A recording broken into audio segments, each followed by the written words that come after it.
Oi pessoal, tudo bem? No episódio anterior, nós vimos por que a teoria da vontade não é adequada para explicar os casos de dolo nos quais o sujeito não quer implementar o resultado típico com sua conduta, mas admite sua realização. Ou seja, nos casos em que há dolo sem vontade, esta é entendida no sentido descritivo psicológico de algo que o sujeito queira realizar com a sua conduta. Hoje, nós vamos ver uma proposta que pretende explicar melhor os critérios que devem ser utilizados para a classificação desses casos como dolosos. Na verdade, são algumas propostas complementares com diferenças sutis entre si. Mas para simplificar a explicação, eu vou reunir todas na expressão teoria da indiferença. Apesar de essa denominação também poder ser teoria do consentimento. Mas vamos lá. A ideia fundamental é a de que alguém que queira realizar uma conduta e percebe que dela deve resultar uma consequência, e apesar disso pratica a conduta, consente com a realização do resultado.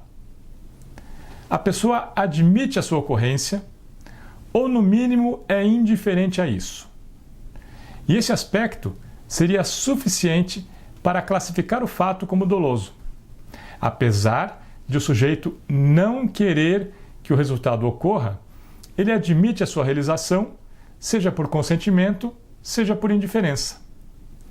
Essa concepção é muito utilizada no Brasil para explicar o significado da expressão assumir o risco contida no Código Penal. E para ilustrar como isso ocorreria, é utilizado um recurso conhecido como a fórmula de Frank. Na verdade, Frank elaborou duas dessas fórmulas, e a mencionada no Brasil é a segunda. Mas esses detalhes não são necessários para entender a ideia geral. Ela é a seguinte: o sujeito é considerado indiferente ao resultado quando ele age sem se importar com essa consequência.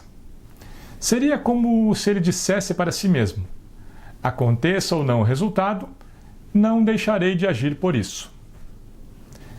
Bem, essa explicação pode nos esclarecer a atitude do sujeito no dolo direto de segundo grau.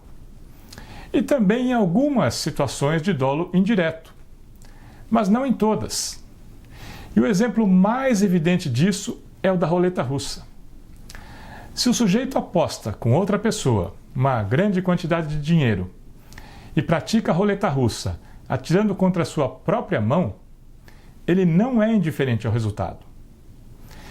Ele não quer que a arma dispare, porque se isso acontecer, ele perde o dinheiro e ainda machuca a mão. A mesma coisa pode acontecer em um acidente de trânsito. Por exemplo, se um motorista de caminhão resolve ultrapassar outro caminhão em uma estrada reta e plana durante o dia e com boa visibilidade. Essa estrada é de mão dupla e no sentido contrário ele vê um automóvel. Então ele inicia a ultrapassagem e faz um sinal com as luzes dos faróis, esperando que o motorista do automóvel desvie para o acostamento para que ele realize a ultrapassagem. Nesse caso, ele não é indiferente em relação à colisão. Ele não quer que ocorra o acidente.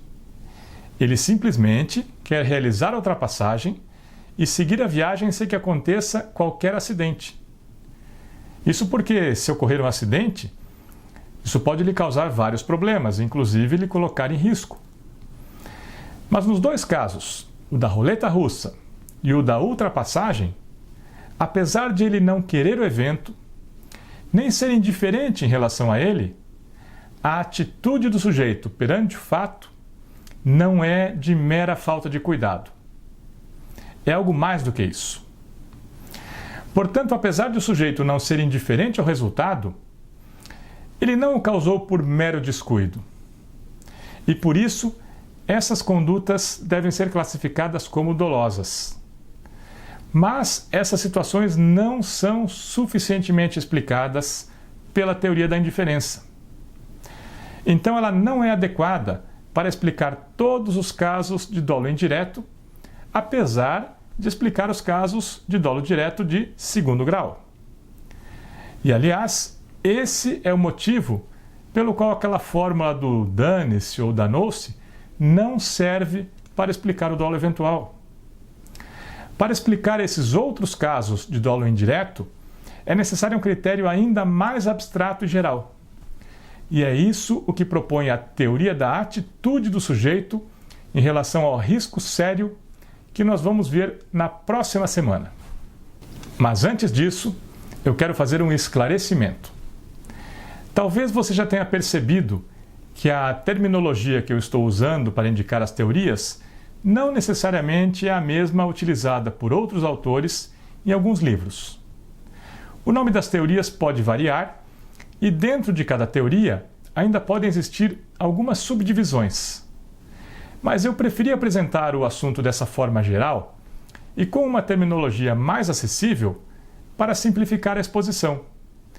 Porque o que me interessa é que vocês entendam as ideias básicas que dão conteúdo a cada grupo de teorias sem se preocupar muito com os nomes.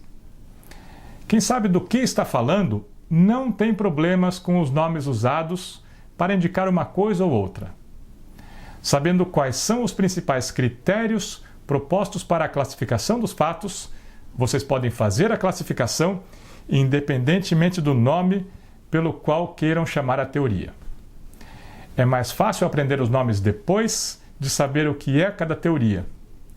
E é um perigo começar a discutir nomes sem saber exatamente do que se trata.